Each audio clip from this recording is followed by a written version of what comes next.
शाम का समय था। आसमान में काले बादल घिराए थे और हल्की हल्की बारिश की बूंदें धरती को भिगो रही थीं। रामलाल, जो कि पेशे से एक ट्रक ड्राइवर था, अपने ट्रक को गांव की एक सुनसान सड़क पर चला रहा था। यह सड़क कच्ची और बेहद उबड़-खाबड़ थी। रामलाल का मन बेहद बेचैन था और उसे ऐसा लग रहा था कि कुछ अनहोनी होने वाली है। उसने अपने ट्रक को रोका और सिगरेट सुलगाई। बारिश की बूंदें तेज होने लगी और रामलाल ने अपनी सिगरेट को बुझाकर ट्रक को फिर से चालू किया। अचानक उसने देखा कि एक सफेद साड़ी पहनी औरत सड़क के बीच में खड़ी है। उसने ट्रक को रोक दिया और उस औरत की ओर देखा। उसके शरीर में एक अजीब सी सिहरन दौड़ गई। वह औरत अपने स्थान से हिली नहीं।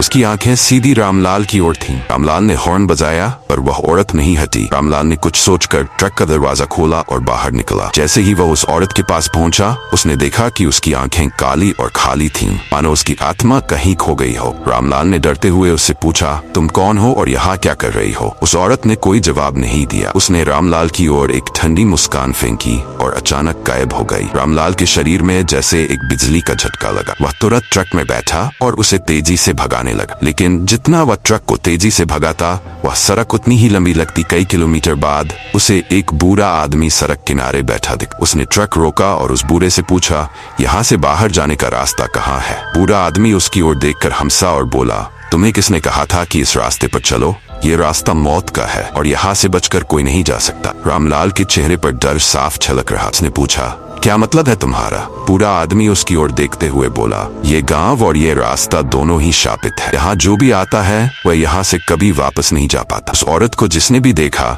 उसका जीवन समाप्त हो गया। वह औरत एक समय इस गांव की सबसे सुंदर लड़की थी, लेकिन गांव वालों ने उसे डायन कहकर जला दिया। तब से उसकी आत्मा यहाँ भटक रही है। रामलाल ने इस बात को सुनकर और भी तेजी से ट्रक को चलाने का निर्णय लिया। लेकिन जैसे ही उसने ट्रक को चलाना शुरू किया, ट्रक की हेडलाइट्स बंद हो गई और चारों ओर घना अंधेरा छा गया। रामलाल ने हारकर ट्रक को रोका और एक बार फिर बाहर निकला। सड़क पर घना कोहरा छा गया था। उसे आसपास कुछ भी दिखाई नहीं दे रहा था। तभी अचानक वह औरत फिर से उसकी नजरों के सामने आ गई। रामलाल का शरीर कांपने लगा। उसने अपनी पूरी ताकत लगाकर उससे दूर भागने की कोशिश की, परंतु उसके पैरों ने उसका साथ नहीं दिया। औरत धीरे धीरे उसकी ओर बढ़ रही थी। रामलाल ने अपने जीवन में पहली बार इतना भय महसूस किया। उसके मन में केवल एक ही ख्याल था, मुझे यहाँ से भागना है, चाहे कुछ भी हो जाए। उसने ट्रक की चाबी को कसकर पकड़ा और पूरी ताकत से ट्रक को स्टार्ट किया। ट्रक किसी तरह चल पड़ा, लेकिन उसकी स्पीड बहुत धीमी थी, मानो ट्रक किसी अदृश्य शक्ति के नियंत्रण में हो। तभी उस औरत की हंसी उसकी कानों में गूंजने लगी। वह हंसी इतनी भयावह थी कि रामलाल के रोंगटे खड़े हो गए। औरत ट्रक के पास आई और अचानक ट्रक का दरवाजा अपने आप खुल गया। रामलाल ने पूरी ताकत से दरवाजा बंद करने की कोशिश की, लेकिन वह औरत ट्रक के अंदर घुस आई। रामलाल ने उसे बचने की कोशिश की,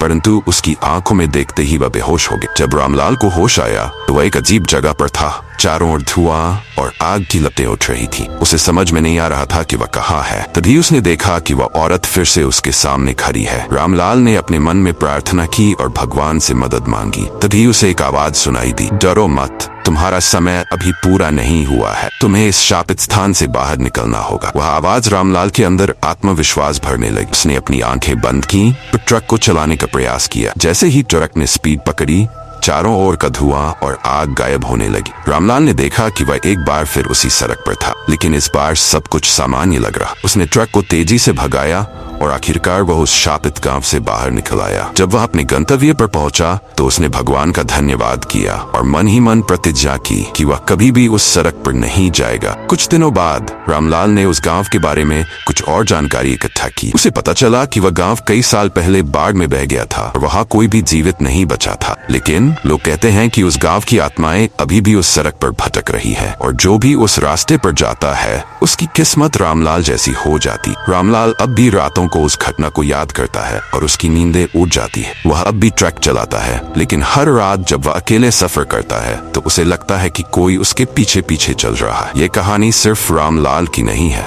बल्कि उन सभी लोगों की है जिन्होंने उस शापित सड़क पर अपने जीवन का सामना किया और किसी तरह बच निकले। ये कहानी एक चेतावनी है। कुछ रास्ते और कुछ जगहें ऐसी होती है जहां जाने से पहले 1000 बार सोचना चाहिए। ध्यान दें, इस कहानी का उद्देश्य केवल मनोरंजन है। इसे काल्पनिक रूप में प्रस्तुत किया गया है। किसी भी वास्तविक घटना से इसका कोई संबंध नहीं है।